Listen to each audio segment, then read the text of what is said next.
Kuya, anong gusto mong sabihin kung alis na siya? Baka may gusto ka sabihin. Babalik daw po siya bukas. Ayun, thank you Kuya Vince sa palagi. And yun sa paggising mo sa akin. Magka-araw-araw po. And mag-ingat siya doon. And yun, balik agad. Grabe ka naman.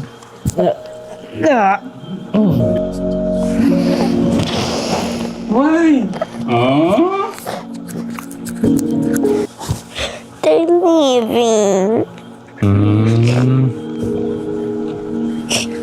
They're leaving.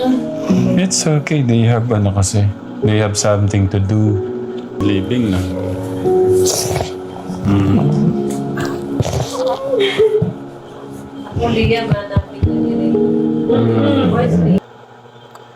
So yun po guys, stop po muna natin. So just heads up lamang po, in this video is pag-uusapan po natin itong vlog nga po nila Tekram. Ito po yung time na talagang nagpaalam na po sila Alvin the Box para umuwi na nga po sila doon sa kanilang lugar.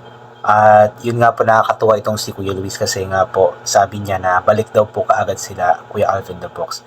Actually, sila Kuya Alvin the Box dapat after nung birthday ni Luis last August ay uuwi na sana sila Alvin the Box, pero yun nga po nakiusap si Luis na kung pwede manatili muna sila Alvin the Box doon, sila Ate Che, sila Liam, dahil nga po yun po yung muling pagkikita nga po nila Luis. Malulungkot nga daw po si Luis kasi nga po kakabalik lamang siya niya that time sa Tekram House, tapos aalis na naman kaagad si Kuya Alvin the Box at pinagbigyan nga po ni Alvin the Box si Luis, kaya nanatili sila Alvin the Box doon ng mga ilang linggo, ilang buwan. Until then, nagkaroon ng bagyo sa Cebu at isinama nga po si Alvin the Box nila Tekram doon sa Cebu. Kaya hindi sila nakauwi doon sa kanilang lugar. And then dumating nga po yung Pasko, tapos birthday ni Inda. Kaya yun nga po, hindi nakauwi kaagad sila Alvin the Box. I believe mga nasa 5 months din po sila doon or 6 months I believe. And then yun nga po, since meron yatang napaka-importanteng asikasuhin sila Alvin the Box doon sa kanila, kaya yun nga po, uuwi nga po sila. Pero I'm pretty much sure na babalik din naman sila Alvin the Box. Hindi ko lang alam kung kailan, pero I'm sure na babalik po sila. And nakaka-touch lamang po itong si Ramshan, si Jace Ramshan, kasi nga po, alam mo yung ramdam na ramdam ko po yung yung lungkot po niya dahil nga po iiwan na po sila, aalis na nga po sila Alvin the Box, uuwi na nga po sila Alvin the Box. Kumbaga parang sobrang naging malapit nga po kasi po itong si Jace sa kanila. Kaya gano'n na lamang po siya kalungkot at naiyak pa talaga siya dahil nga po uuwi na sila sila Alvin the Box. At ang ganitong klaseng bata guys, ito yung klase ng bata na marunong magpahalaga ng mga tao, kaduguman o hindi. Talagang marunong magmahal, magpahalaga ng tao. Ito yung klase ng bata na dapat nating i-love din po kasi marunong din po siyang mag-love ng ibang tao. Kaya yun, ipagpatuloy po natin. Lito. I-hug mo na si Alvin the Box. I-atid ko na yan. Mamaya, 11. Sabi mo, kala ko hindi ka uwi. Meron na ikaw. Kailangan uwian. Ikaw kailangan uwi. Ano? Kailan ang balik? Isang buwan. Isang buwan. Isang buwan. Sana na magkatotoo. Isang buwan. Gusto kong kiss sa lips.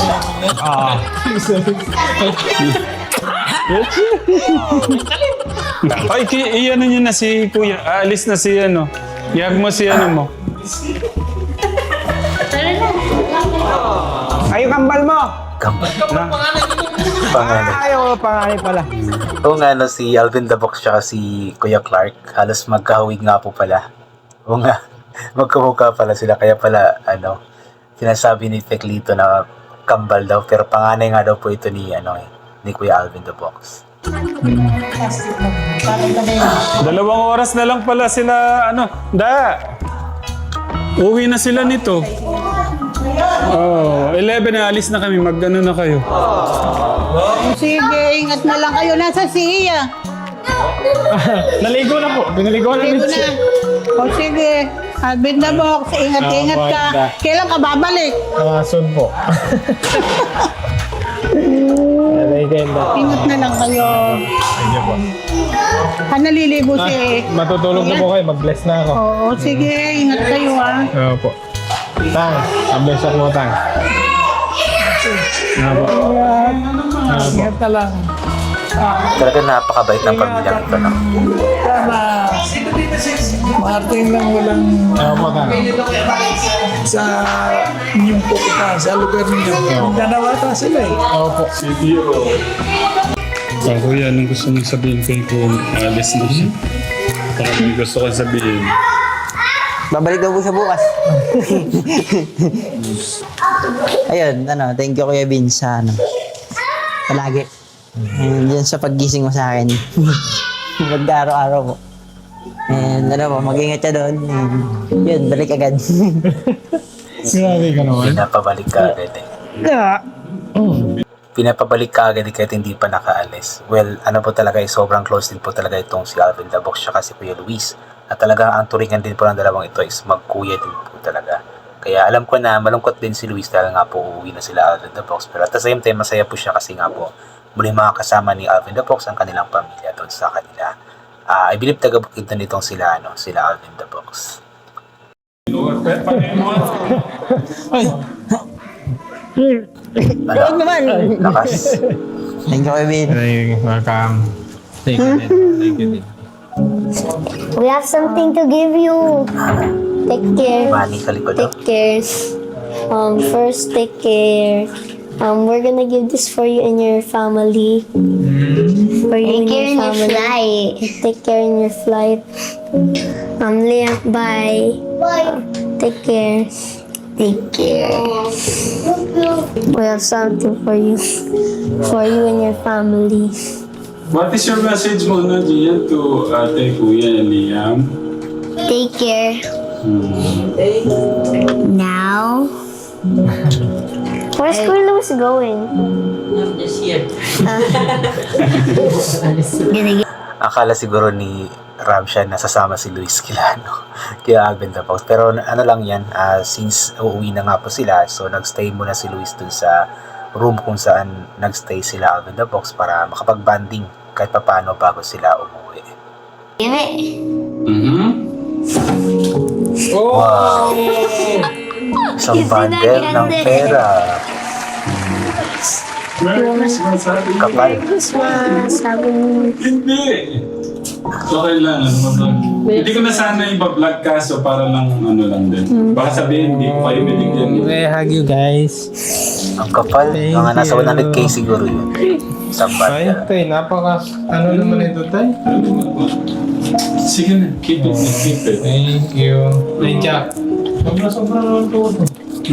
It's a small. Actually, kulang pa yun eh. Kumbaga, sobrang deserve din po ni Alvin the Box ng perang iyan kasi nga po, sa mga nakaraang buwan na kasama nga po siya sa mission ni Tekram, talagang malaki po yung naitulong po niya kay Tekram at sa team. Kaya yun, karapat-dapat din po talaga siya o sila na tumanggap nga po ng perang iyan. And ano naman na gagamitin naman sa maayos ni Alvin the Box iyan. At alam ko na isa ito sa paraan para iparamdam ni Tekram at ng Manarestas family yung pagmamahal nga po nila sa pamilya ni Alvin the Box. You hug ka no? You hug Ate Chen. Liam, there you go. Hi. Bye. Bye. Bye-bye. Are you gonna miss Liam? Iyak kasi.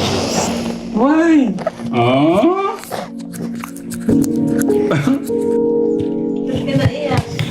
Gian, Kuya cry.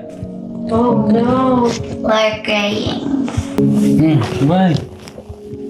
Why are you crying? Why? They're leaving. Si Jace yung klase ng bata na mabilis ma-attach siguro sa mga tao kahit na ibang tao hindi kadugo. Mabilis siyang na-attach kaya gano'n na lamang po kalungkot or gano'n na lamang po ang kanyang nararamdaman nung pauwi na nga po sila Kuya Alvin the Box niya. Talagang ramdam ko po yung lungkot ni Jace dito yung pag-iyak pa lamang po yung isang patuloy na po yun na talagang nalulungkot siya at Hindi naman sa ayaw po niyang umuwi sila Alvin the Box, pero syempre nakakalungkot naman yun, yung mga ilang buwan mo nakasama tapos bigla-biglang aalis, diba? So yun po yung naramdaman ni Kuya Jace. That's okay. They have ano kasi. They have something to do. Kuya's crying.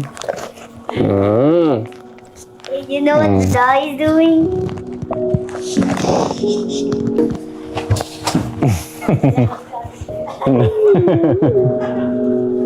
Napamahal na si Ramshan. Lahat siya. Maiyak tuloy yata ako. Dog is sad. Natasan ako.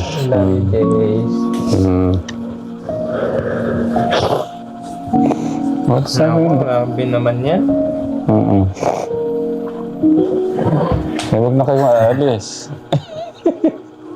Hayaan mo na yung mana mo dun. Kaya nga, ano na, yung kuya na. Ay, hug na kasi we're leaving na. Grabe yung ano ni Jace.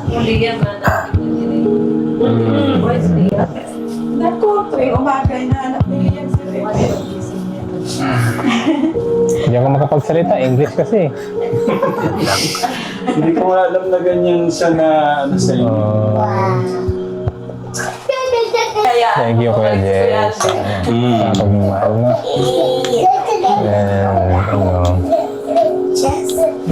Ano na kasi si Kuya Jess eh, yung kuyang-kuya na siya, di ba, nung last time tayo nag-vlog nung ano. Okay, yung pagsundo kay Tita Ethel.